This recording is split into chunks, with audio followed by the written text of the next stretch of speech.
Hey there, guys. Welcome to this week's edition of Bedtime Stories. I'm Brad. I'm Braden. And this week's edition comes from the November 1986 edition of Wrestling World.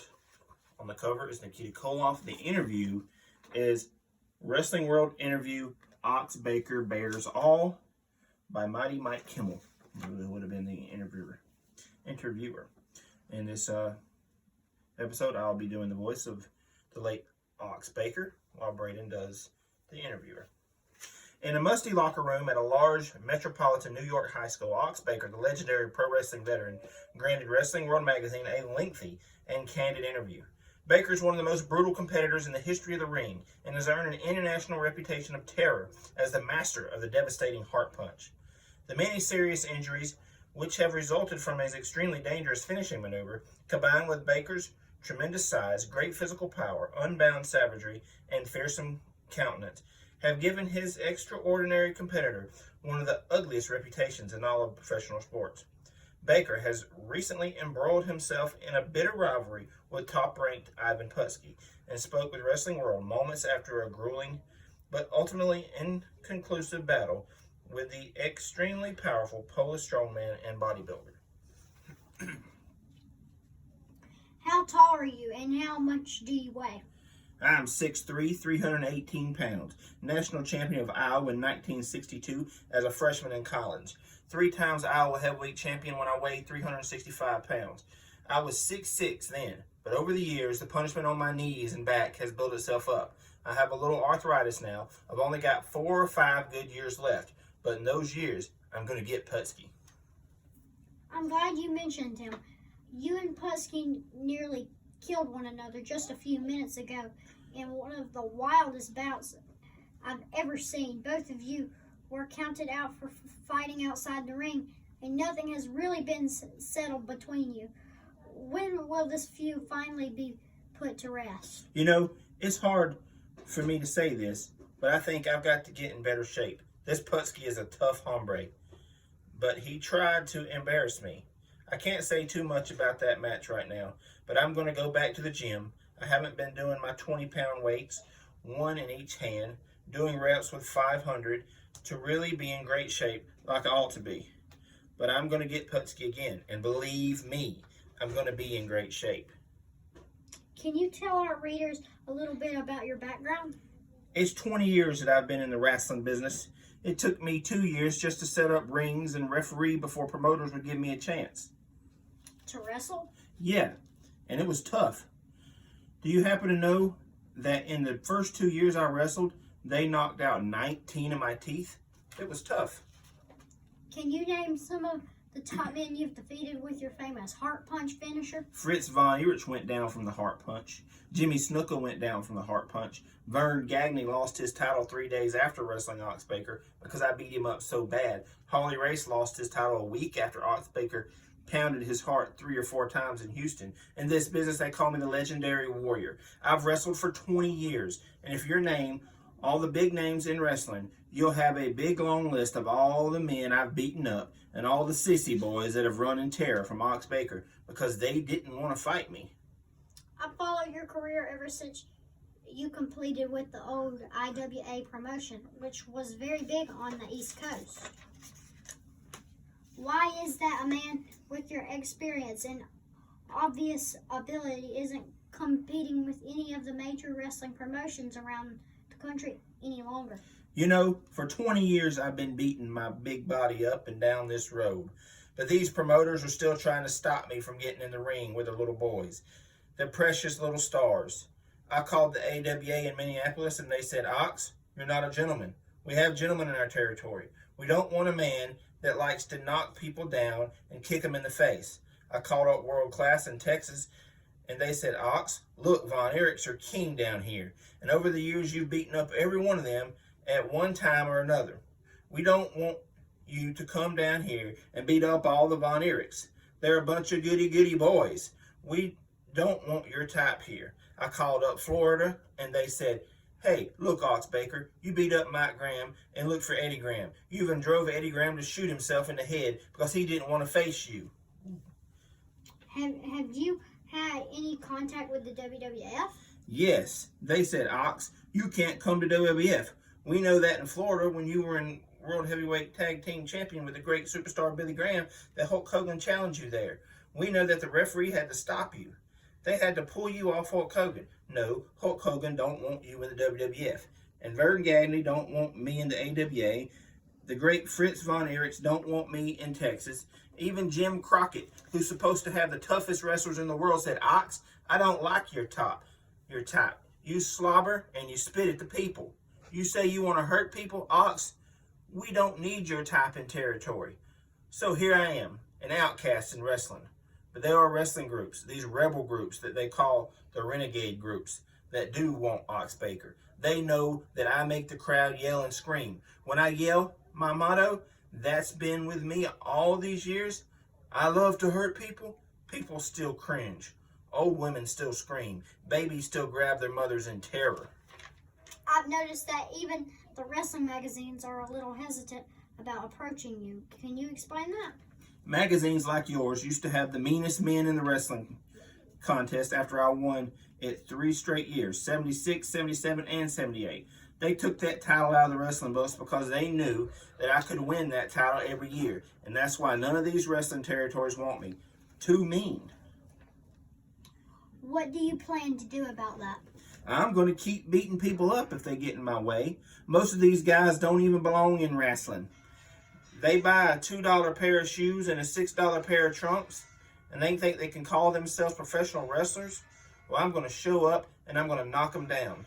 These fat guys don't want to work out. These muscleheads that go to the gym for hours a day and can't catch their breath after 5 or 6 minutes. They're the kind of people I want. And someday, Fritz, you're going to have to bring me to Texas. Gagne, you're going to have to bring me to the AWA. The WWF can't keep Ox Baker out too much longer. Sooner or later, the people all over the country will say, why? Why won't Hulk Hogan fight Ox Baker? Why won't the Von Erich boys fight Ox? Why won't Dusty Rhodes get in the ring? Why won't Greg Gagne and Vern Gagne get in the ring with me? Either they like to hurt me or they don't like to get hurt. Well, the fact of the matter is these little guys don't like to get hurt. They know that when they step in the ring with me, I'm going to beat somebody up. Just like I'm going to go out there the next time and beat up Ivan Putski, because I just don't like the way that he looks. You mentioned earlier that Fritz Von Erich, Harley Race, Vern Gagne, and Jimmy Snuka have all succumbed to your deadly heart punch. But you've had many other worthy opponents that we need to discuss. Can you tell us, first of all, about your battles with Ernie Ladd? You know, Ernie Ladd reminded me of Putski. He had a great reputation. He was champion of New York. He had Cleveland, Ohio in his back pocket. He was the Texas heavyweight champion. And then Ox Baker came along. After several heart punches, Ernie's career was almost over. What about Bulldog Brower? Bulldog Brower had a great reputation in Australia. He had an Australian heavyweight belt, and him and another guy were the Australian tag team champions. I went over there, and he had the audacity to slap my face in front of thousands of people on TV. He told me he was the king of Australia. That was Bruiser Brower. Well, after a few of my heart punches, he went down. And you know what? He left Australia. Didn't you also wrestle the Great American Star Mil Mascaras, who was a champion of the IWA, when you competed with that group? I wrestled Mil Mascaras one time in Los Angeles. He did all his fancy flying stuff. When I went to hit him with the heart punch, I was disqualified. He had gotten together with the athletic commissioner, and that night they had banned the heart punch. They hadn't told me about it. I was fined $500 and was banned from the state of California for 2 years. Like the sleeper hold, a lot of people are unfamiliar with the mechanics of your heart punch. Can you explain how it works and what makes it so effective?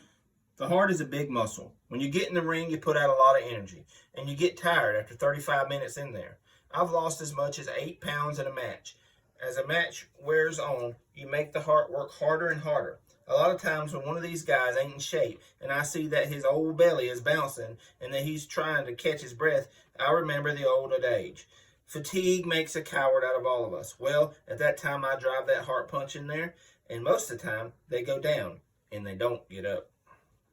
Aside from yourself, the only other heart punch master I can recall was Stasiak, who was WWF champion. How does your version of the particular maneuver compare with his? Stan Stasiak was a gentleman. He only liked to hit him once with a heart punch. If they didn't go down, he didn't care. But I found out that sometimes once just doesn't get the job done. The night that I beat Ernie Ladd in Cleveland, I hit him 6 times with a heart punch. A fan even broke a chair over my head, put 23 stitches in my head, because he thought that I was going to put Ernie Ladd's lights out. That's the biggest injury I ever had in this business. 23 stitches in the top of my head.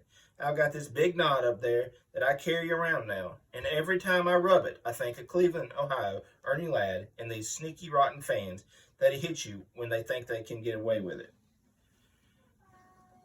What happened to the fan?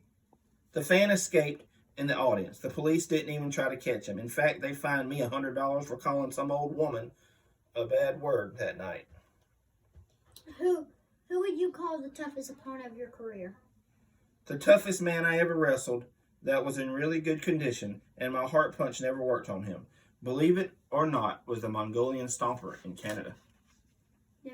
He's in great shape, isn't he? He's in fantastic shape. He works out for about 4 hours each afternoon. And this man is a wrestling machine. For 4 years, me and him exchanged the Canadian Heavyweight Championship 13 different times. We finally met in the Losers Leaves Town contest. I couldn't put him down with the heart punch, so I had to leave Canada. Aside from yourself, who was the toughest man in the sport today? Well, there's a lot of tough men in this business, like Putski here. He's not a big man, but he's got the Polish power. I put some good licks on him, and he shook them off. I was even a bit terrorized when he came back with some of the best punches I've seen. But like I said before, wasn't in the best shape tonight. But I'm going to get in the best shape, and next time, Putski, I might have a little more power. If you were someone else and had to wrestle Ox Baker, what would you do? I'd have to be very aggressive. I'd have to be like a stomper. I'd have to be like Putski. I'd have to be like Ric Flair or Harley Race or even a Hulk Hogan. But I think it's overrated. But someday, Hulk Hogan and Ox Baker have to meet. I think the wrestling fans will demand it sooner or later. And call it the match of the century. Ox Baker's heart punch against the charisma of Hulk Hogan. Well, as you stated earlier, you actually defeated Hulk Hogan early in his career, didn't you? Yes. That was when he first started using the name Hulk Hogan. And that was the image that he wanted. They pulled me off him that night. But still, it wouldn't be an easy match today. Harley Race worked out 5 hours a day with him a while back, teaching him different wrestling maneuvers. And so I think Hulk Hogan today is a much better wrestler than he was 6 years ago. Some people say he's the best in the world. I think that was to be proven against Ox Baker. I'm glad I had a hard match with Putski. And I'm going to get in better shape because I want to be ready for Putski. I want to be ready for Hulk Hogan when we finally meet. You mentioned Ric Flair briefly. Have you wrestled him? No, I've never had the opportunity. I respect the man. He's geared to wrestle. I remember when he weighed 310 pounds. Now he's gotten himself down to 240 of trim weight. Ric Flair is a very, very good wrestler. He's probably one of the top 5 in the country.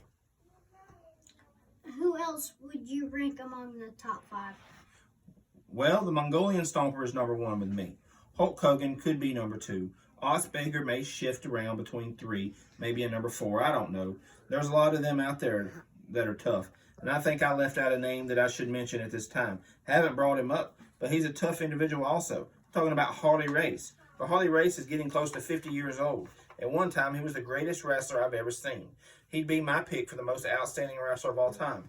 And I think he can still handle a lot of them today. Can you tell us a little bit about your role in John Carpenter's film Escape from New York a few years ago? Well, I've done some commercials in the past, and now I like to do one movie each year. I'm doing 2 this year. I'm doing Reign of Terror in Connecticut this fall, in which I portray the leader of a motorcycle gang that kidnaps children and terrorizes the country coast to coast. I'm also going to do a movie down in Florida later this year, so I've got a pretty busy schedule. But if you'll excuse me now, I got to attend my training because most of all, I've got to get in shape for Putski day and night. I'm going to say that name, Putski, Putski, Putski. There you go, guys. That's this week's edition of Bedtime Stories, and an interview with Ox Baker from the Wrestling World magazine, November 1986. You can check us out on YouTube at Brad's Collection and Braden's Toy Show. We will see you next week. Goodbye. Bye.